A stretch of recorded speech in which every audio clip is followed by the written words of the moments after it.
എല്ലാവർക്കും നമസ്കാരം. ആദ്യമായി ഈ നല്ലൊരു ഓഫീസ് ഇവിടെ സംഘടിപ്പിച്ച പ്രവർത്തകരെ അഭിനന്ദിക്കുന്നു. നമ്മുടെ സ്ഥാനാർത്ഥി MP അദ്ദേഹത്തെ ഞാൻ പരിചയപ്പെടുത്തേണ്ട ആവശ്യമില്ല. ഇവിടെ കൊച്ചുകുട്ടികൾക്ക് പോലും ഉപരിതനായ ഒരു മുഖമുദ്ര ആവശ്യമില്ലാത്ത സ്ഥാനാർത്ഥി അദ്ദേഹം MP രമേശ് തന്നെയാണ്. എവിടെ പോയാലും MP രമേശ്. ഞാനിവിടെ ചില ബോർഡൊക്കെ വായിച്ചിട്ടുണ്ട്.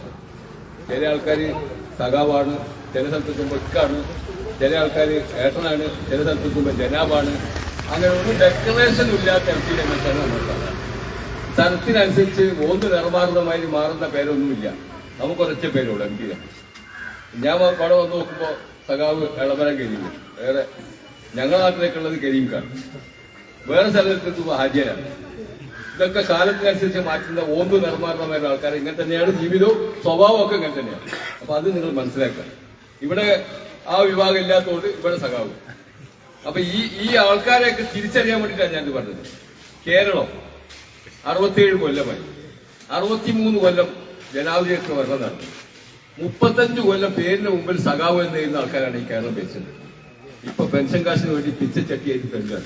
എന്നാൽ നിങ്ങളൊന്ന് ആലോചിച്ച് നോക്കണം. ഈ കേരളം ഉണ്ടാവുന്നതിന് മുമ്പ് ബ്രിട്ടീഷുകാർ ഈ കേരളത്തിലെ വിഭവങ്ങൾ തേടിയിട്ടാണ് ഈസ്റ്റ് ഇന്ത്യ കമ്പനി രൂപീകരിച്ചത്. അറബികൾ കച്ചവടത്തിൽ വന്നത് ഈ കേരളത്തിലേക്കാണ്. ഫ്രഞ്ചുകാരനും ഡച്ചുകാരനും വന്നത് ഇവിടെയാണ്.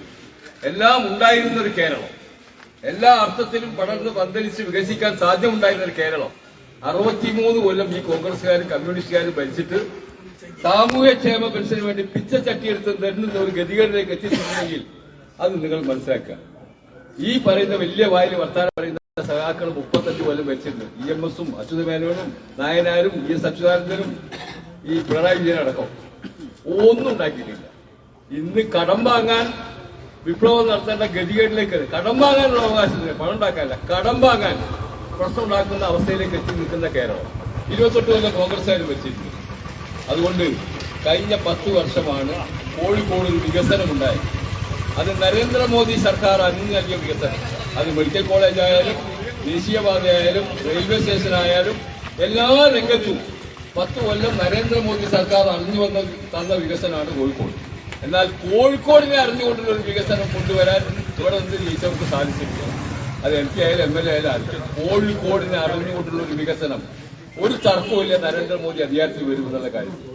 ആ 3ാം തവണ വരുന്ന 400 സീറ്റ് നേടി അധികാരത്തിൽ വരുന്ന ആ സർക്കാരിൽ കോഴിക്കോടിനെ അറിഞ്ഞുകൊണ്ട് ഒരു വികസനം കൊണ്ടുവരാൻ കോഴിക്കോടിന്റെ പ്രതിനിധിയായി നരേന്ദ്രമോദി സർക്കാരിന്റെ ഭാഗമായി ശ്രീ MP രമേശിനെ വിജയിപ്പിക്കണമെന്ന് അഭ്യർത്ഥിച്ചുകൊണ്ട് നിർത്തുന്നു. വന്ദേ മാതരം.